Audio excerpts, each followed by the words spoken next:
Hi, I'm Maggie. I'm going to give you all a presentation today on a project I've been working on for a long time. This was my dissertation work, and it's also the project of me reimagining myself as an archaeologist in being an Indigenous archaeologist, which has become a realer thing in our field these days. It wasn't something you could self-label or say was your method until very recently, even though this has been my perspective as an archaeologist the entire time I've been working.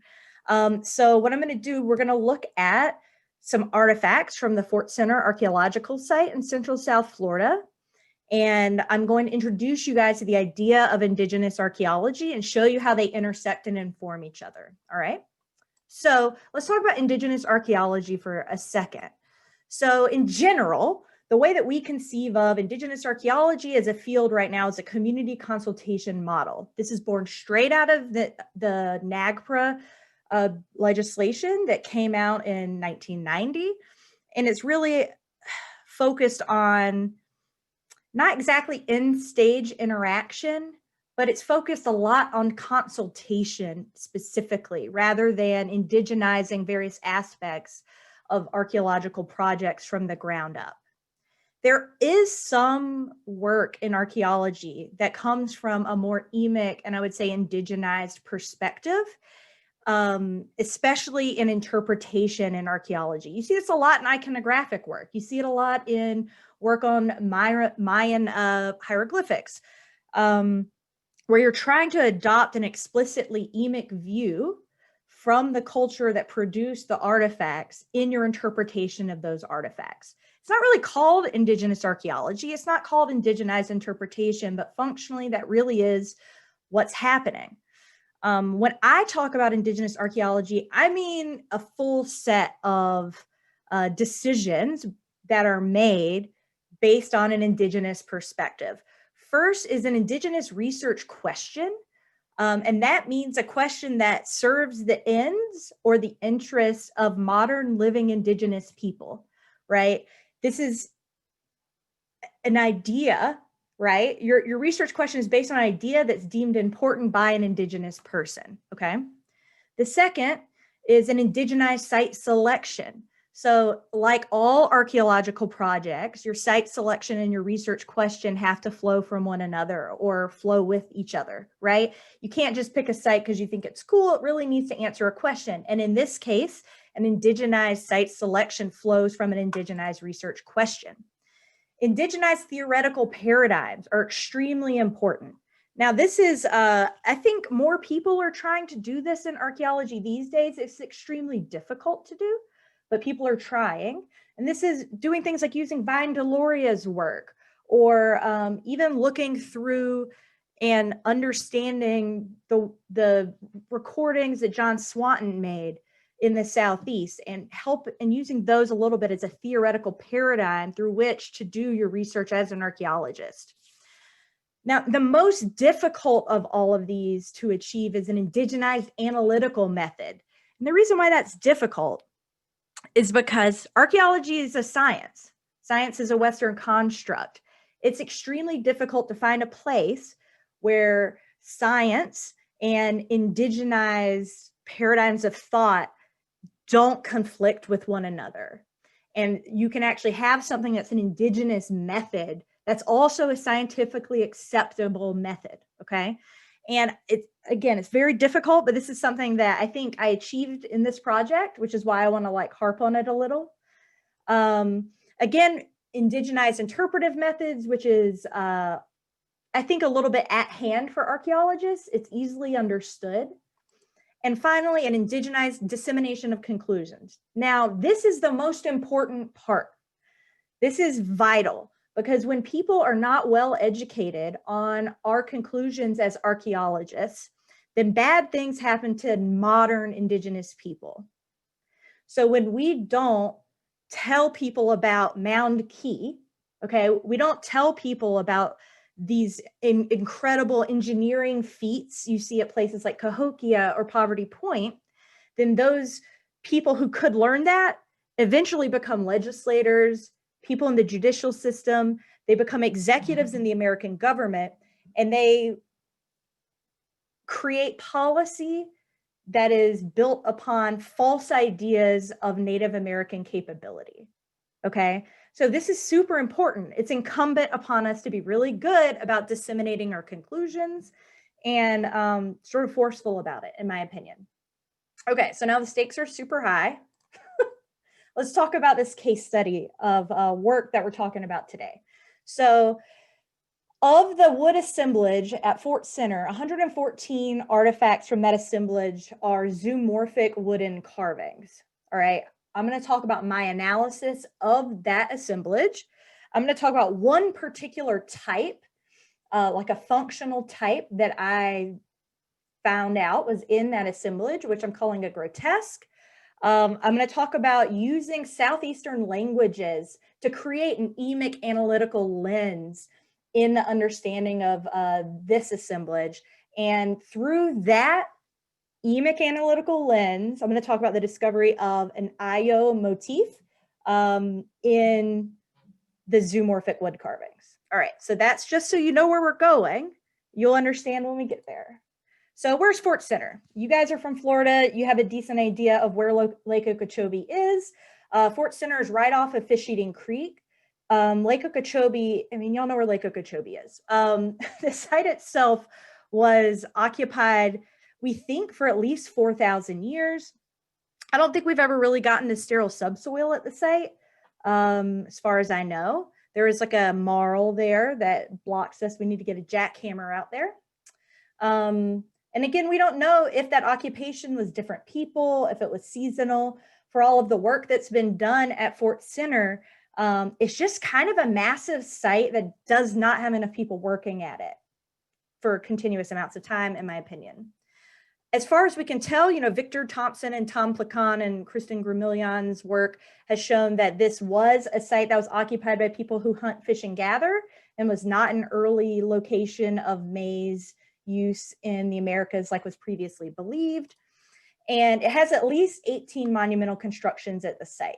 So when we went out in 2012 to excavate with Victor and Tom, we found more constructions out there. So there hasn't been a good construction chronology done of the site that includes everything at the site because they keep finding more things.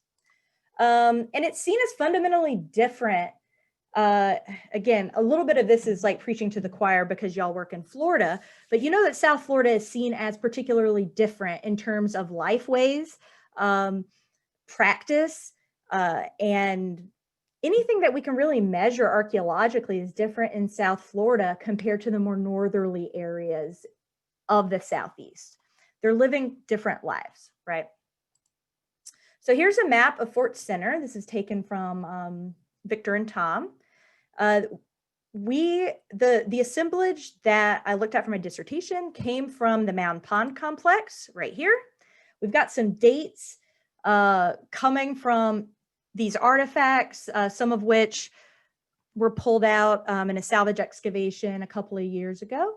But I just wanted to give you guys like a kind of temporal snapshot so you had an idea. Now, what this space was a charnel complex, basically. So in Sears and others' view, what was happening here is the top of the mound was being used as a charnel processing facility. And then human remains were treated in that facility and secondarily placed on a platform on top of this artificially built pond. Okay. So I just want to go over the Sears excavation a little bit. So the site, all the material that I'm looking at was excavated by Bill Sears from the pond or excavated in a salvage operation by the state of Florida a few years ago because hogs were wallowing in this depression and pulling up material. So this is what the pond looked like prior to the Sears excavation. And I have little banners here put at the bottom of these slides that indicate those like chunks of that circle I showed you earlier where the indigenized portions pop in, just so you guys can like follow along. So this is what this would have looked like before excavation. And this is a picture of the excavation happening. I mean, they had the big guns out, they had bulldozers, and a whole pumping system to remove the water. And then they were excavating this, the mound and the pond kind of at the same time. The excavations lasted on and off for like a decade, from 66 to 71. The pond itself was a jumbled mix of human remains and wooden artifacts. And the field notes are fairly sparse. It's really unfortunate, actually. There's a lot you can't reconstruct about this project because of just the condition of the archive from the site's excavation.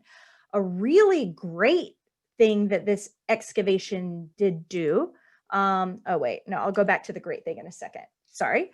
Now, I have this banner that says Indigenized Methods here, and I want to point out that going back to museum collections that have not been well reported on, well archived, or treated appropriately, in my opinion, that is an indigenized method of doing archaeology. Instead of encouraging further destruction of archaeological sites, we're going to do the thing that some archaeologists continue to promise, which is that when we're excavating, for example, here, human remains and burial contexts, we're doing that for the betterment of man and science, actually doing the research on those materials instead of allowing them to languish in museums without research done on them is fulfilling that promise.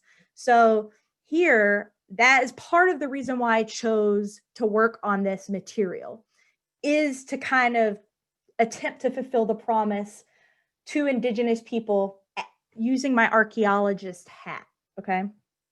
So this is a little, what is it? Sorry, my brain. This is stratigraphy in the archaeological context of the mound. So you can see here, this is Mound B. This D level here at the bottom is the basal midden of the mound pond complex. And this is where the edge of the mound was going into the pond. Level C is the mixed commingled layer of human remains and wood. B are these like lenses of sand and this black soil. And then A, he called like a backfill. It's like a sandy fill. So this lensed area of B was a really important point for Sears in his interpretation of how the wood and the human remains got into the pond, because he interpreted those dark lenses in the white sand as people walking down into the water and back up to salvage human remains out of a destroyed structure. And we'll come back to his ideas about what this material all was in a second. But that's an important strata for his interpretation. So I wanted to show you just how great the preservation was at this, of these materials. So Sears had them immerse the wooden artifacts in a solution of Elmer's glue and water for days and days and days to help preserve the wood's morphology, right? We all know what happened to the wooden artifacts from the coast. And so he was trying to prevent that from happening. So he was extremely successful, in my opinion, in that. Here is a plan view drawing of this artifact, right? Which you can see was stapled onto the back of another plan view drawing. And here's this artifact now as photographed in the Florida Museum. And here's an illustration I had done of it. Now, the other really great thing about the work Sears and his crew did on this project were these plan view drawings. They're extremely detailed. They are extremely detailed. You can match a lot of them down to the artifact as they exist today of these wooden artifacts. I found them very impressive. They're by far the most detailed archival remnant of this project. And none of the interpretation I've done would have been possible without them, given the scant record of field notes. And the kind of like patchiness of the book, which I think wasn't really, well, we can go into it, but it's unfortunate that it couldn't have been fleshed out more. So Here's like a little example of some of the artifacts that came out of this pond. Now, these artifacts don't really look like Native American art in the rest of the United States or the Southeast, in my opinion. Stylistically, these are extremely naturalistic, three-dimensional carvings of animals. There aren't plants, there aren't people, there's no surface decoration on these artifacts. The only time you see like disarticulated like body part is you see here in the right corner, you see this kind of raptorial head. You see a lot of these, it's not really a head, it's actually just the face. There's a whole category of these kind of faces, but otherwise you're really seeing whole animals and that's it. Okay, that's what's represented in this wood assemblage. The rest of the wood that's not zoomorphic, that was found in the pond, are structural or just decayed to the point that you can't really tell what they are at all. And I say here that this is an indigenized research question and site selection because these are extremely charismatic artifacts. These are sexy artifacts, okay? You look at these artifacts and you're like, wow, that is an amazing artistic execution, okay? They're immediately readable by the Western idea of art.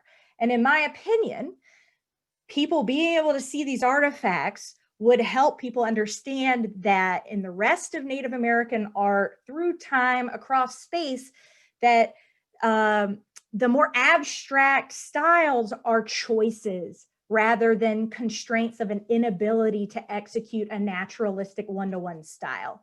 And so I felt that these being publicized was a huge impairment. And so I decided to work on them. Most of these artifacts had not been photographed by the museum or by anyone, and they were just sitting there, which is also like a pretty big danger for the museum too. I mean, they're in a basement at the Florida Museum, and Florida is a place with hurricanes and floods.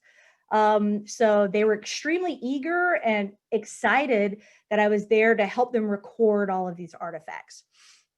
All right, but what's up with this stuff? Okay, what are these? What were their functions? What do they depict? Why are they in this pond with all of these human remains?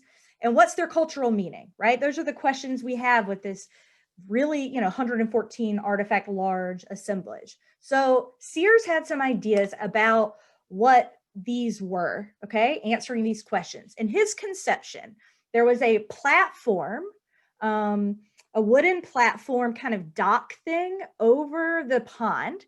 And that the pilings of that platform had statuary on top of them, that every artifact that was these carved zoomorphic artifacts were in fact degraded forms of those pilings, and that there was a big fire which led to the collapse of this platform with all the remains on top of it. So you see these bundles in this drawing. Those are secondarily bundled human remains. And that, remember I told you about that strata with the lenses of dark in the sandy soil? That was, in his conception, people walking down to the pond to pull out salvageable pieces or people from the fire collapse and bringing them back up to the top of the mound, okay? This is super not what was happening here. This is not, it's not borne out in the evidence in any way, shape, or form. So, I mean, that's why this slide's just called refutation, because it's just not what was happening. So of all the artifacts, and this includes all of the wooden artifacts, not just the zoomorphic ones, only 11 of them had any evidence of burning on them at all. So if we're talking about a catastrophic structural fire, I'd expect there to be more evidence of burning than that. You saw how well made all of those carvings were. It was well within the capabilities of the people creating this supposed structure to make connective facets to, to construct a pond, or sorry, construct a platform over the pond. There were no connective facets seen on any of these artifacts. There was no lashing material, though that could have differentially decayed, or Sears might not have excavated and kept it had he found it, because there was There were a number of artifacts that they were recorded as being excavated, but then he put back into the pond after the excavation was complete instead of sending them to the museum. So the lashing material is just a thing to mention. There's no record of any.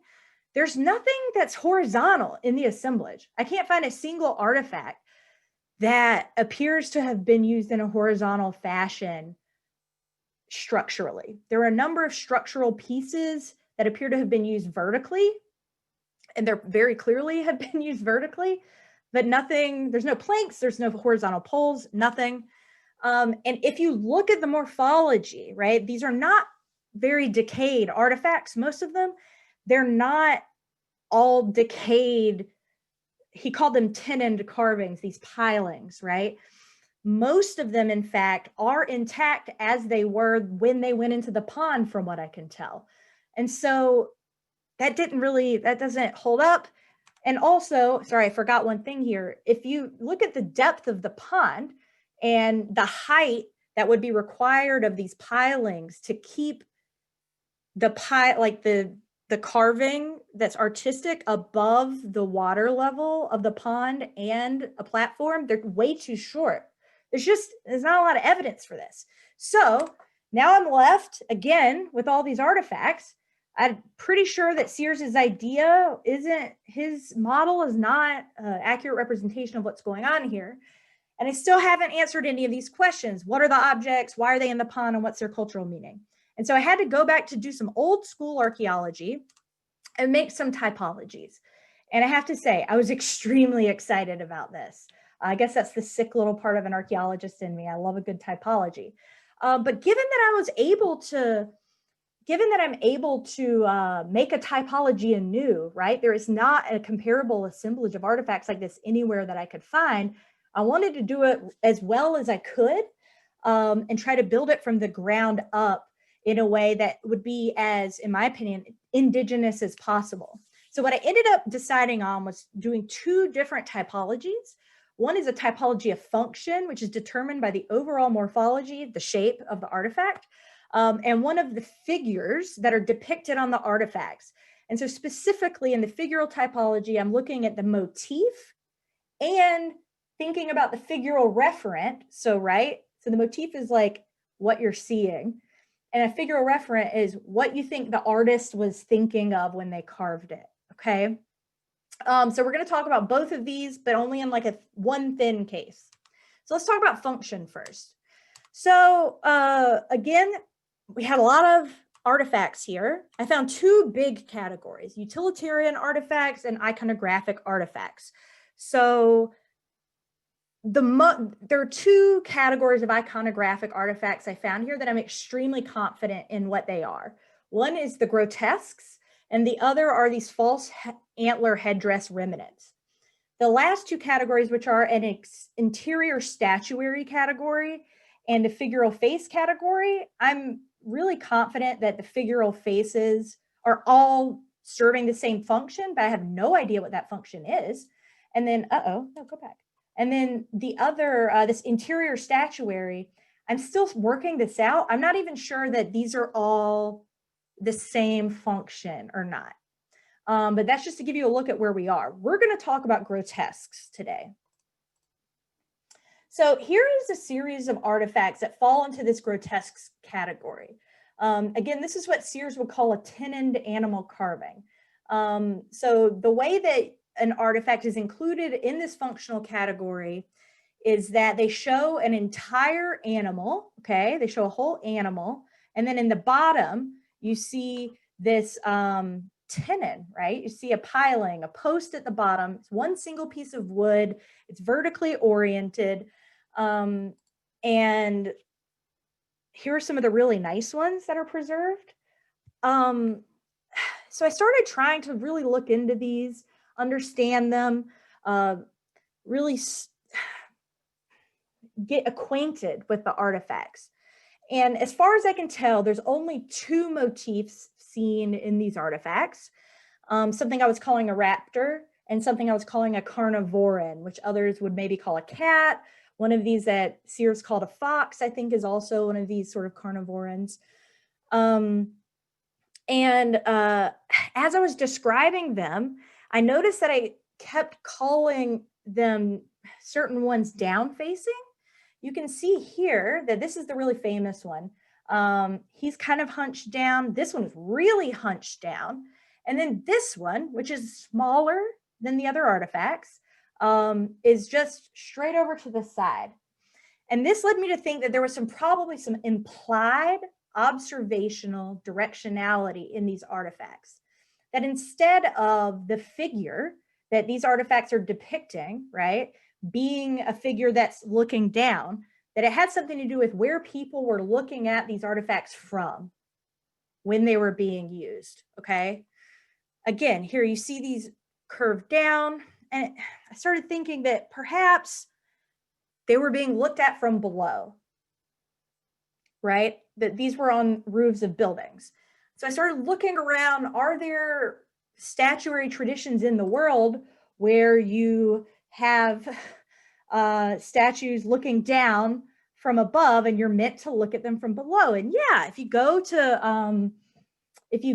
out to the, if you go to Europe, you see these on the tops of buildings. I was calling them gargoyles for a while, but I was corrected. Gargoyles have water shooting out of their mouths. So that's not what this is. It's a grotesque.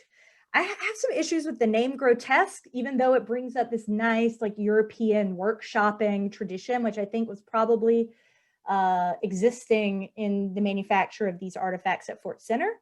But anyway, I'm back and forth on that title. But you know, you can't just roll through South Florida and say, oh, it's like Europe in the Renaissance. It's like not acceptable, okay? So I started looking around to see if I could find, oh no, I might have lost my paper that had this on it. So I could find some examples in the archaeological record of the Southeast, any kind of record of the Southeast, of there being a statuary tradition where there are statues on top of buildings. So the first thing I found was close by, an account from 1539 where the gentleman of Elvas is describing visiting, well, I mean, I don't think he was in Tampa Bay. I think he was at Mound Key, but I don't know. I'm sure y'all have a lot of opinions on that, but I actually would like to hear if y'all have an opinion on that. But the gentleman of Elvas is describing the town layout that he's visiting, right? And he says, the Lord's house stood near the shore upon a very high mount made by hand for strength. At another end of the town stood the church, and on the top of it stood a fowl made of wood with gilded eyes. So, all right, we've got some wooden birds on the tops of buildings. And keep in mind that house, Lord's house across from church, town layout, okay? So this is 1539. It's like not, it's not exactly super close in time to Fort Center, but let's keep looking. What we have here is Debats and Deprats showing illustrations in French Louisiana that show these carved birds or something on the tops of buildings. And specifically, if we go back, right, the first one is the funerary procession of the tattooed serpent. So you've actually got a dead guy being taken, right? This is depicting movement towards a place where his body will be treated. And on the top of the building, you've got these carved, maybe, right? They could be living birds, but I'm doubting it at this point. You know, a triptych of birds up here. Same year, these are both 1732 in French Louisiana. You see here, again, the Temple of the Savages and the Cabane du Chef, okay, which are across from each other in a town. And the Temple of the Savages on top has these birds carved on it, maybe like a paesa, like a mix of animal. And there is a fourth one, but it's kind of like the capstone one that like wraps it all up. So I'll tell you about it later. But at this point, I am fairly swayed. Once, I think these are things that go on the top of charnel facilities, y'all. Like we've got multiple examples of them being described literally on the tops of temples, and in one case at someone's funeral, as being there, right? And we have the archaeological reality of a charnel facility with a bunch of the things that are depicted all across the Southeast being in the pond in front of the charnel facility. I think that this is a lot to ignore. So what you're seeing here, and there's 2 points here that we haven't talked about. One is the 1740s point. The other one is this is Hantoon Island. They're the only other place that I've seen archaeological examples of these. They only have a handful of them. But this is sort of an outlandish thing to connect together, I think, for a lot of archaeologists. People don't really want to hear that there's a possibly 1,000-year plus tradition that crosses ethno-linguistic lifeways realities that is consistent across space and time for this long.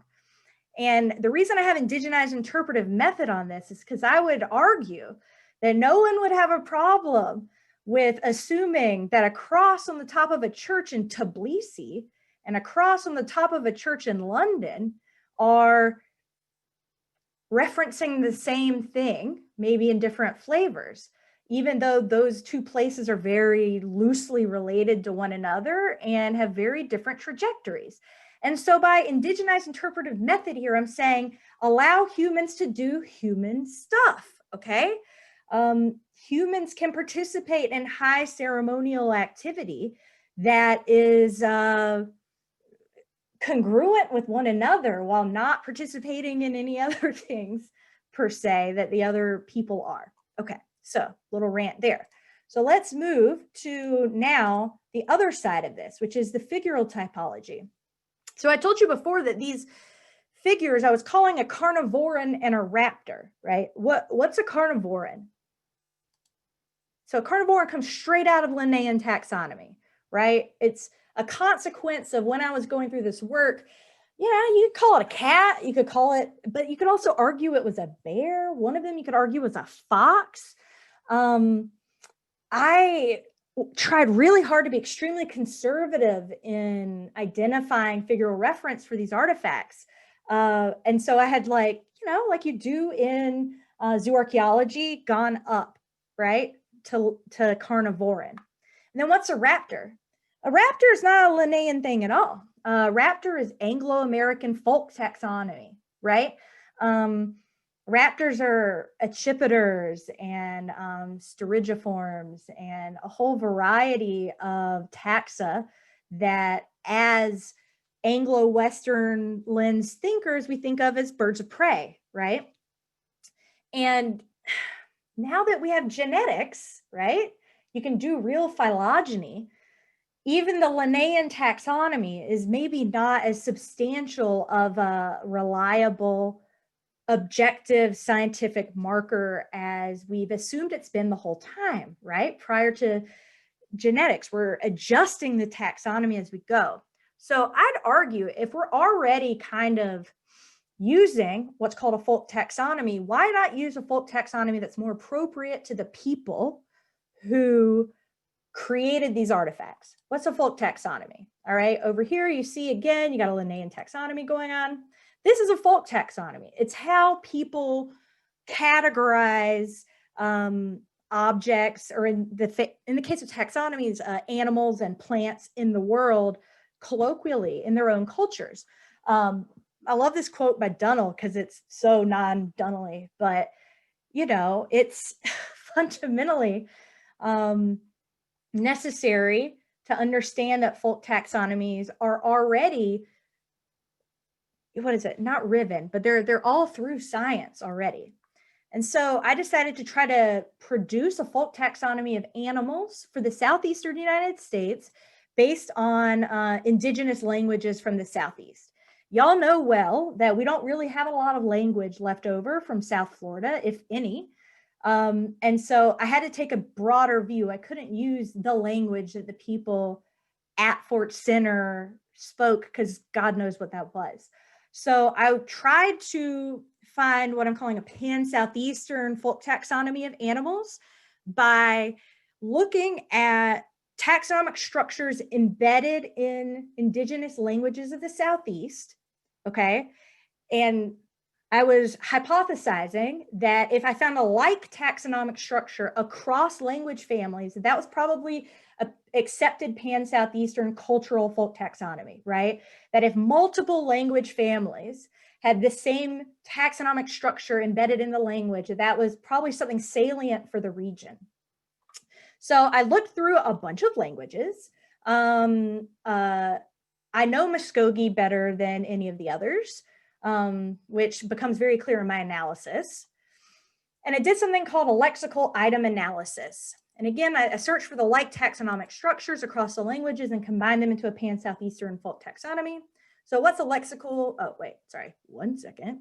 So I did this data collection where I went through, took every word about an animal in the dictionary and then in the language dictionary, and then did a lexical item analysis to build the hierarchies that way. What's a lexical item analysis? Obviously, this was better in Muskogee, probably because I know Muskogee better.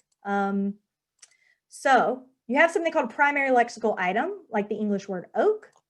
You have a secondary lexical item, right? Red oak, black oak, live oak. So you can infer that a white oak is a type of oak, okay? This works really well in Muskogee, for example. So you have cheto, which is snake. And then you've got chetolane, green snake, chetolanuche, little green snake, chetomiko, king snake, which isn't the same thing as a king snake in English. Wechetos, water snake, chetoyabi, right? So you have, it's a wolf snake. So this is a pretty easy thing to see, right? Like these are all snakes of different type, okay? So once I roll through that, I found some, so again, we're trying to figure out what is this raptorial category and then what is that carnivorian category. Let's cut that down to just looking at one right now, because otherwise we'll be here all night. So that pan-Southeastern taxonomy, I found these structures that were alike across all of the language families, right? So the hierarchical structures for like squirrels and bears and alligators all existed. But I think we can safely assume that these are not depictions of alligators, right?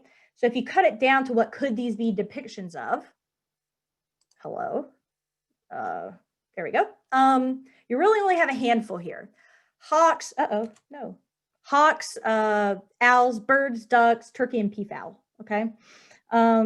Realistically, it's more likely that they're either hawks or birds, right? They're not owls, they're not turkeys, they're not ducks. We have depictions of turkeys and ducks in the collection, just not in this rooftop sculptural type, okay? So let's dig into, within the languages, what species are in hawk and what species are in bird. All right, so birds, which is the Fuzwa category, because again, that's the Muskogee. So this is what you're finding in the bird category. It's a kind of odd group of animals, but not that odd. I mean, you get things that we would call birds, right? These kind of classic mockingbirds, crows. You get some oddities. You get golden eagles in there. You get bats. But I mean, it's a bird. Like that feels okay to me, right? When you get to the hawk category, the IO category, I have a little bit more trouble with this category. It's things like, I mean, it's most of the hawks, but it also includes passenger pigeons and doves, which I thought was extremely strange. It feels wrong on a lot of levels to me. But again, I didn't grow up speaking these languages. I didn't, you know, I'm indigenous, but I mean, I'm not, I'm unfortunately like in a Western world. And so I felt like this was closer than birds, but I needed to go look back over the morphology of these figures. I needed to reference back, right? And and I just want to be clear, the type of work I generally do is not deductive reasoning. I do the older form of scientific work, which is called abductive reasoning, right? I've accepted we're never going to get a for sure answer on most archaeology things, and we're just trying to get closer and closer to correct with more and more data, which is abduction. Okay, so in that abductive frame, I was like, okay, so this analysis is telling me that that hawks include passenger pigeons and doves. Did I overlook that? And it sure does look like I overlooked it. There are at least 3 artifacts here that are included in that category of the grotesques, that when someone says, well, doves and pigeons are included in the category of raptors, I had categorized these as raptors, and they kind of don't look like raptors, do they? They look like doves. And the really big kicker, right, the big thing that wraps this up for me is the 4th description of these artifacts in ethnohistoric documentation, which was done by Adair in the late 1700s. And he says he's describing a Choctaw cemetery and the building at a Choctaw cemetery. And he says, on the top was the carved image of a dove with its wings stretched out and its head inclining down, as if earnestly viewing or watching over the bones of the dead. I mean, I don't know. To me, that kind of wraps up, this entire research journey, in my opinion. So let's just take a second to talk about the IO in the Southeast. Dan Seinfeld, who I worked with on some of this project early on, because he did the salvage excavation from the Hogwalla, made the point that this makes sense in our idea of like a southeastern cosmological view, right? That the species of animals that I was identifying in the different functional types map on really closely with, the ones that are up top are ones that you would see in the above world. The ones that are on that I would think are interior statuary are things that you would see on the ground level. And then there's a watery underworld directly out the door that they purposely built to put human remains in. Yeah, here are these guys flying around. So I'm not done with this work. I bit off a lot more than I could chew for a dissertation. So I kind of just like cut the dissertation short and I was like, I'm done with this. So there's a lot more of this to be done. I'm fairly certain about the IO. I'm still fighting with this. I've got this listed as Kacha Ngozi because it's like, I don't know, is it a cat? Is it a bear? I think it's a cat, but I don't think it enough to call it that. Benwa, or maybe some type of paesa. This is like the turkey guy. These guys are weird and giant. I don't know how they were oriented. And then these are just ducks. They look like decoy ducks to go hunting. They just look exactly like a decoy duck. So let's talk about some conclusions here.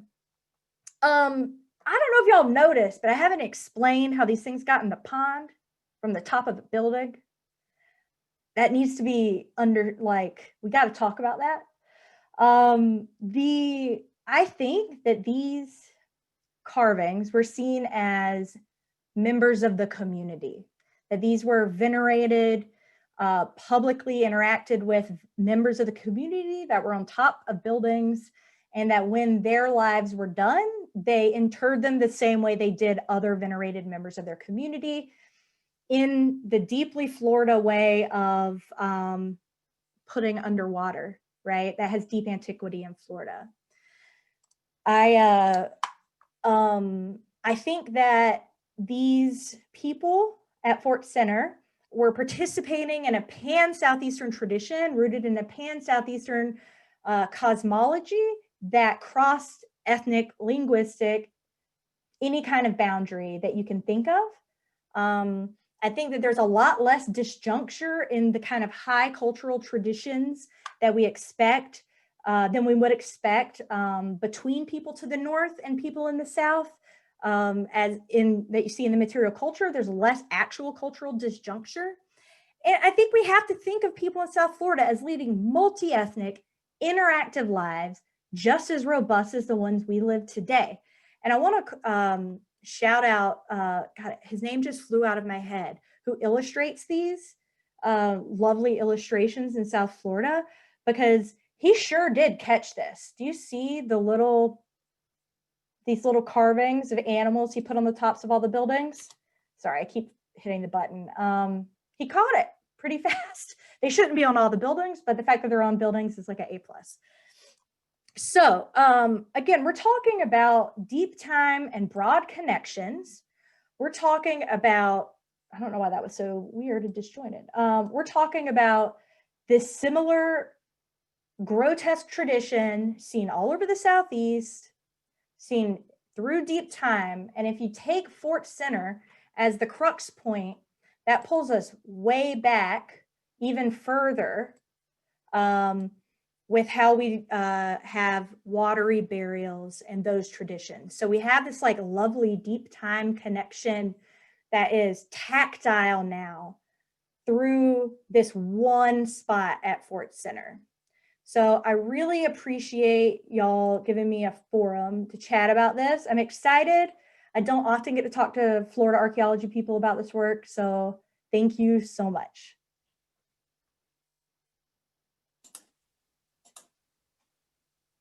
I'm going to stop my screen share so I can see everyone's lovely black boxes.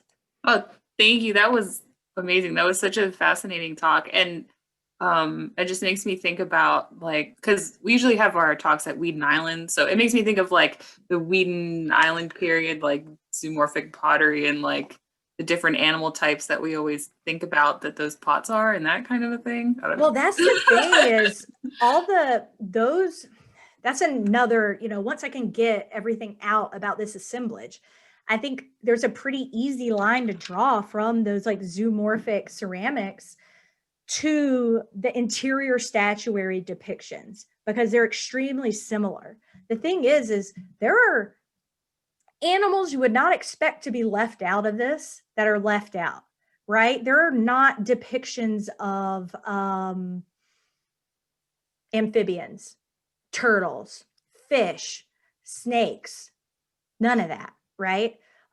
It's a very constrained series of animals, and it's even further constrained by functional type, right? So you see like herons or those like big birds with the long necks of various taxon or taxa, but those are only in the kind of interior statuary category. They're not on the roofs of buildings. Wow, that's really interesting. Okay, so if you have questions, put them in the chat or like press the raise your hand button and I'll unmute you and you can like speak and ask the question.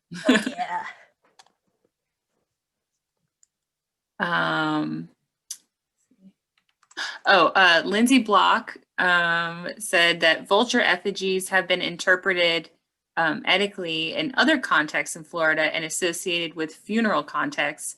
Are vultures present in your taxonomy or in the grotesques at Fort Center? Yeah, so as far as I can tell, there are a handful of artifacts that could be vultures, maybe. But everything that's coming through without major degradation that are grotesques are looking really raptorial. And it makes sense too. I mean, I know that artifact's been called an eagle, the main one, right? The one that's on the front of the book, the one that is like everyone's favorite, that was in where was it? It was in a grocery store in like Clewiston or something for 30 years. Anyway, that artifact has like quite the beautiful history. And I think it's much more likely it's some type of hawk. Again, hawks are really important in Muskogean culture today. I would argue more important than eagles are. And vultures are they have a very particular morphology, right? The way they look. And you don't really see it that frequently in the artifacts. Arguably, you don't see it at all in these artifacts, which is extremely strange given the strong association between vultures that as an image interpreted with these like funerary contexts elsewhere in Florida. Yeah. All right. Dale asked, could some of these be used like burial monuments, like tombstones? They could be. I'm sure, and I know that Ryan Wheeler, when he first kind of looked at these artifacts, and he was like, this was not a big fire, right? If you look at his dissertation, he's like, I'm not devoting my whole dissertation to this, but like, this was not a big fire. This was not a platform, right? He was the first one to say that when he wrote his dissertation. And he had sort of thought of them kind of like totems placed in a circle around the pond. And that's how the artifacts from Hantoon are thought of too. They're like in the ground type artifacts, and or maybe, you know, clan totems or something. I mean, it's all possible, right? But what we have ethnohistoric documentation of is them being on the roofs of buildings. And what we have, what you can see in the artifacts themselves are that they're all of them that are intact are either craning or they're like elongated really drastically, such that if you looked at them from below, they'd be the same height as everything else.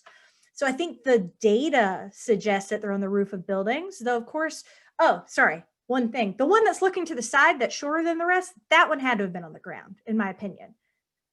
Like, it's looking where you're looking at it, I think. And the one that's on the ground that was looking to the side, of which we have n equals 1, that's really what convinced me the rest of them were on the roofs of buildings. So.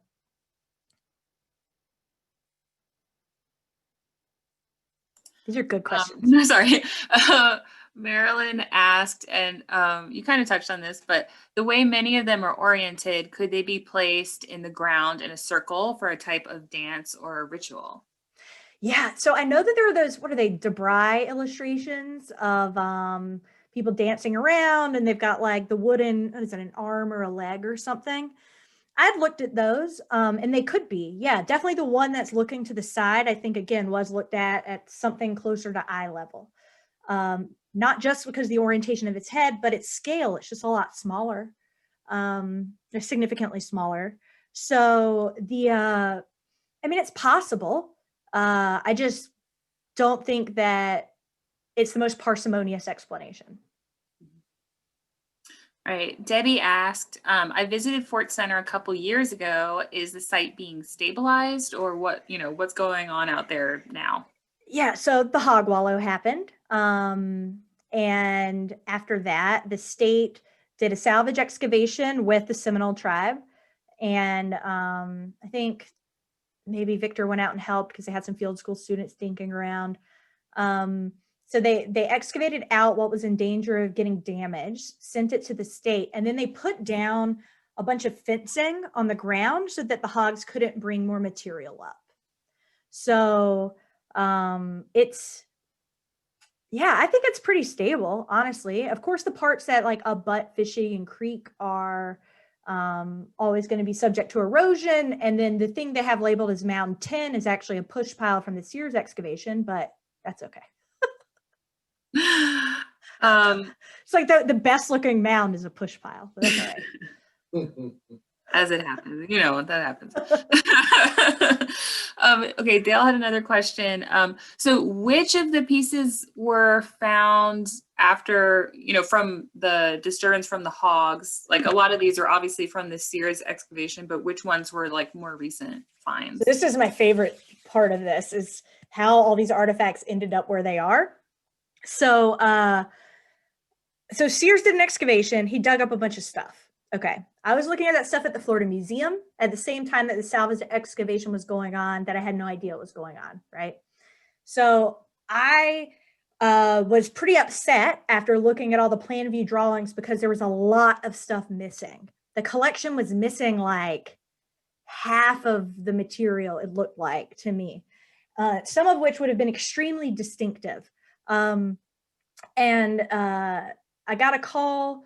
Ken Sassaman was like, hey, someone just did a salvage. Could you go look at the artifacts? They don't think that they're artifacts. They're not sure. Will you go look at the wood? And I was like, absolutely. So I went to the state, went to Tallahassee, and all of the missing artifacts were there, or a lot of them were, not all of them, but most of the ones I had been looking for, I thought maybe were at Florida Atlantic because that's where some of the human remains had been for a long time, or God knows, some of these southeastern excavations, things just end up at like Harvard randomly. And so I was like, oh, those, I've been looking for those. Like, you found the things I was looking for. They're extremely distinctive, right? And so after looking into it a little bit more, we got some dates on these artifacts confirming that they were ancient. I looked back through the plan view drawings, and on a lot of them, Sears wrote at the top, reburied in plastic. So that excavation that had been done on the salvage excavation was excavating things that Sears had buried.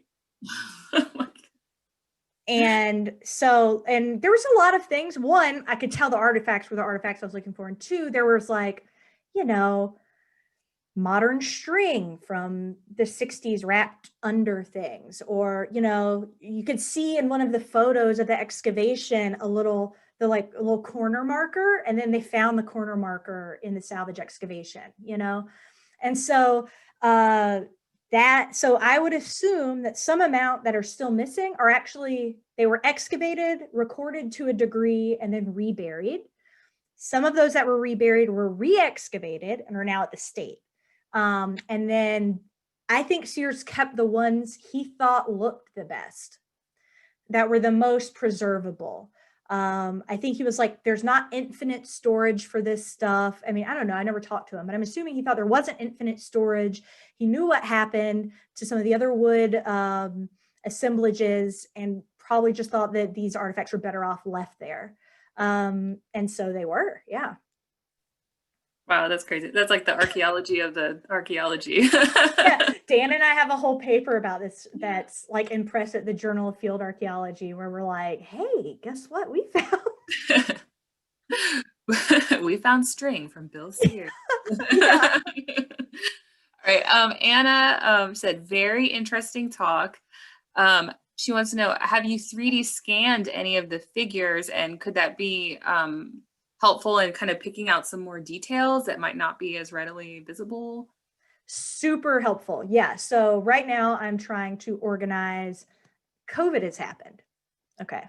But I'm trying to organize getting them 3D scanned, and hopefully picking the ones that I think are most important to get dated and speciated and get that work done. That's the next stage of this project. I'm trying to make sure, especially now that I believe that these artifacts are, some of the last remaining types of cultural patrimony of this type remaining for the whole Southeast. I'm trying to work with the Seminole tribe to, so this is a collaboration between us, and then, talk to the museum and say, okay, I'm finally coming to do the 3D scanning, I promised. So I just want to make sure everybody's on board with it. But yeah, definitely 3D scanning is the next step. If I had my druthers, if it was like Maggie's wildest dream, I would really hope that I could get some modern woodworkers from southeastern tribes to come and check them out, and maybe repatriate like sleeping traditions. Yeah, that would be awesome. And so this is like, kind of burials and kind of ceremonial kind of activities that were going on at Fort Center, but do we have a lot of information about the kind of everyday life, any kind of like midden deposits, or what do we know about kind of everyday life out there at Fort Center?